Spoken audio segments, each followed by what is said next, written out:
whose arms long enough to slapbox with me because I am ready to go. But no, I digress. I got a big package here today. Now, I got this from eBay. I normally do not like doing the big eBay packages. I don't like doing those. Primarily because of the premise of I usually get the same old shit that I already own, or just games I don't want, like sports titles and all that. However, this came with 4 games that are genuinely good. I think they're actually pretty good. One of them particularly is not that great, though. I kind of consider it meh kind of thing. But the rest of them are pretty good. But first, I'll show you the last package last part of the package last, because this is the big announcement kind of things. I'm very excited to get it, because I'm like, woo! But first things first. This package condones, or of course is insinuated from, the Sega Genesis Model 2. It's pretty damn good shape. It has a couple scuffs here and there. A little bit of wear. Actually checking inside the sockets here, make sure. They said that when they tried to power it on, supposedly it failed or something of that nature, which, again, I'll check it out. However, it comes with mostly everything, including that do not remove voltage thing here. Oh no. Which you're supposed to remove that shit anyway if you want to play the Sega CD or the peripheral. But it smells like basement and ass at the same time, which is amazing. I never smelt an assy. I never smelt. I almost said I was gonna taste an assy basement, didn't I? That'd be a very interesting flavor. Kind of like Tootsie Rolls, but without the funk, but with more of the funk, but less of the spunk. Damn, that's a dirty-ass sentence. Okay, so it came with a bag as well, which is like one of those sealable bags, which I guess it's to ensure the flavor and the smell of smelly-ass basement. But pretty nice bag, actually. I could probably use this for cards or whatever else. Which I probably will, actually. This is like a good idea. It's a pretty good-sized bag. So, hey, I ended up saving some money because I was actually planning to get something like this for my bags, for my controllers anyway, because they're a mess over there. Like over the fucking floor. So, alright, so I'll show you the games I've got first. I'll just sort them out real quick.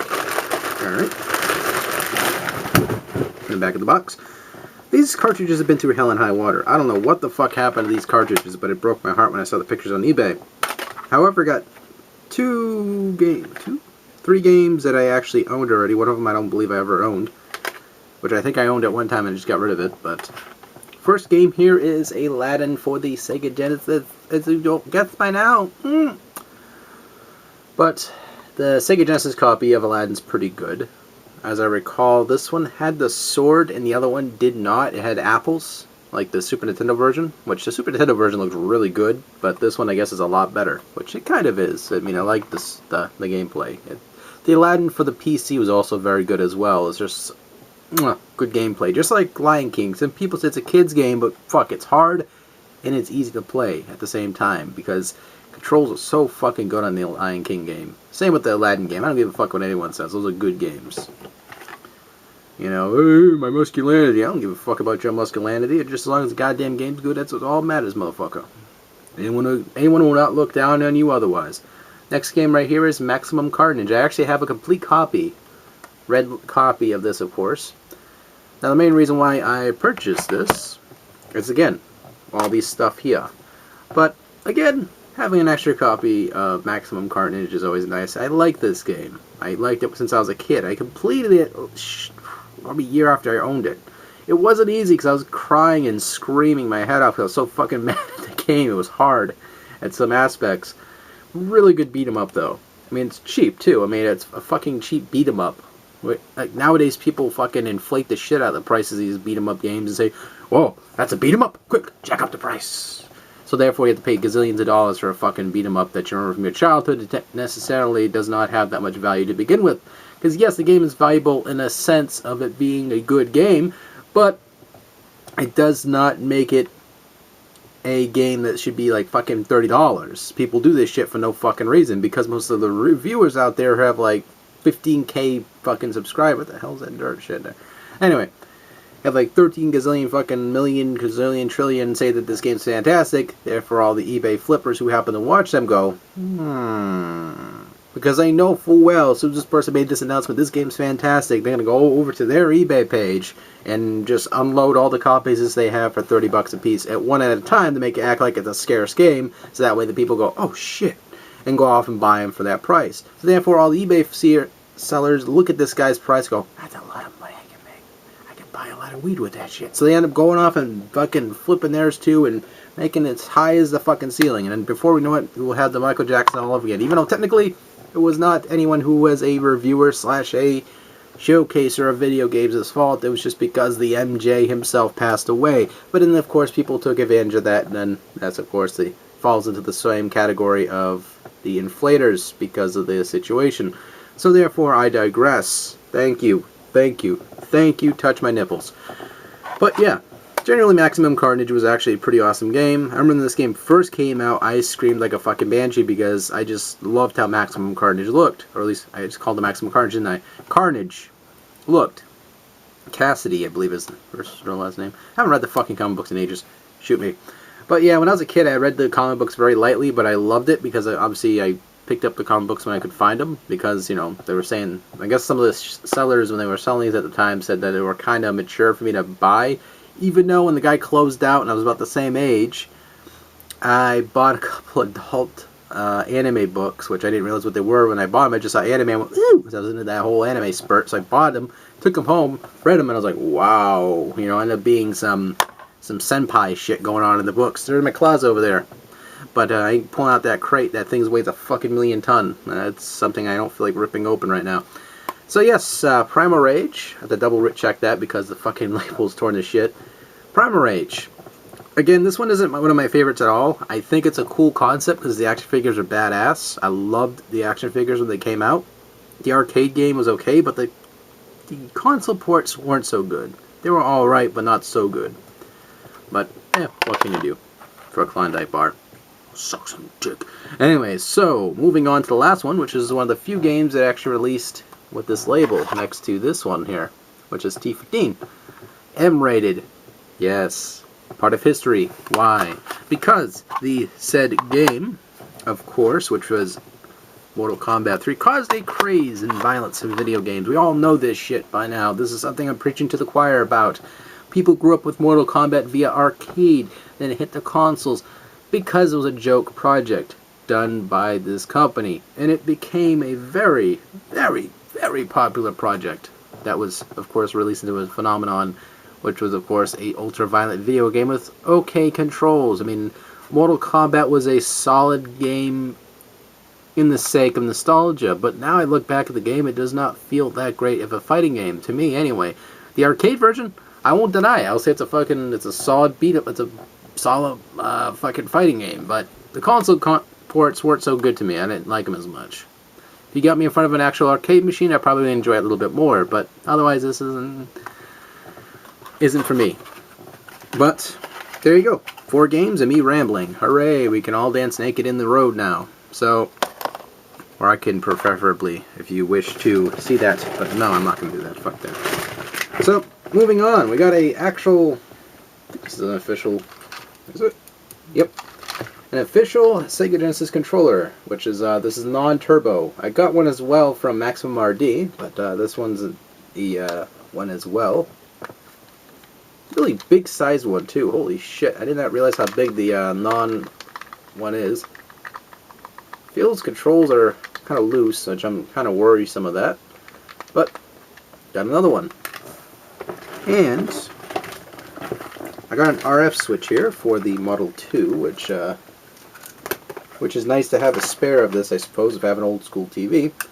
But this is by Performance, which Performance actually had some pretty decent peripherals for the old school consoles. N64, I can't say too much. I do remember them having like a shit ton at the dollar store of the memory cards, which I should have swooped down on those. I feel like an idiot now for not doing so, because that would have been like centuries and centuries of penetration right there. So, there you go. My stomach growls because I just ate something. I don't know. But yeah, this is for the Model 2. RF switch doesn't have that screwy thing on there, which is cool. and you can basically tell this thing is built like a rock. Actually, it looks like this one isn't going to work. I can actually see why it does not work. At least the seller said that. Oh, I see why. Oh, there you go. I fixed the problem. Ha ha. Just don't jerk that one too much. Yeah, this video is turned rated R automatically now. So, got an RF switch, which I'm never going to use. I don't need it. Came with a power supply, which, again, it probably is faulty, so I'm not going to mess with it too much. But getting an extra one of these is actually valuable, just because. Now, if it works or not, we'll find out, or I'll find out after, and say in the comments if you guys are curious about if they work or not, then I can basically have an extra one of these, which is nice. Holy shit, this looks like it got melted, actually. I can kind of see why it doesn't work. Yeah, I can kind of see why this doesn't. It smells like fucking Old Basement. I can't tell if there's like any cook smell to it. I can just smell basement. So we'll test that out after. I'm not doing it on this video because, again, there's not enough time on this camera's recording length. It's girth. So, got the original. Controller fell over on my side.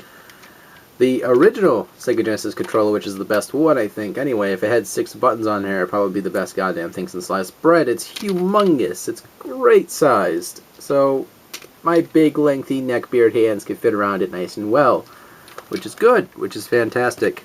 It's a great controller anyway. It has a nice, clean finish to it anyway, what I've seen from the picture. So it looks brand new. I'm not sure if it actually plays brand new. If it does, I'll be happy because these controllers are fantastic. I love them. So, there you go. Now, the main attraction to this actual bundle here is I didn't just get a fucking console. I didn't think that was the idea for me to get so. However, this was the main attraction. For the price I paid for this, and why I decided to get it, is this. The motherfucking Menacer. Granted, it probably would cost about the same with the shipping and the price, but all the extra shit I got included this is the main reason why I caved in and got it. Comes with both these little sights right here, so practically almost complete. I'm not sure if it's missing anything besides the batteries need to be put in here, which I believe are six batteries or something, 8. Can't tell, can't remember. But comes off like so. You change the batteries like that. You just kind of go, okay, looks cool. You put it back on. Clicks in really nice and snug, which is good. I like that clicky sound. It means it clicks in. So there you have it. That's kind of cool looking inside there, actually. Sorry, I'm a geek for that type of thing. See the infrared thing in the back there. It's kind of cool. Not sure if you can see it too well, but see if you guys can get a sight. Kind of wild, isn't it? Has the buttons A, B, and C right here, so you can. Now the only thing it's missing is the sight or the infrared scanner there, or the attachment you plug into the Sega Genesis, which sort of sucks, but it isn't too expensive anyway, so I can find it if I can. So I'll be very happy to do so, which, again, not a big deal. But there you have it, the Menacer, along with a complete Sega Genesis that hopefully I can get to work. If it does, I'll be like, yes. And I'll have an extra Sega Genesis to have at my disposal. But yeah, that is all for this package video. I am very humbled and excited that you were able to click on this video and watch it with me and unravel the mysteries of this package right here. But yeah, little bit of my brother right there. I'm gonna make more videos. I'm gonna make more videos like this, you sneaky little bastard. But alright guys, take it easy. Thank you all for watching.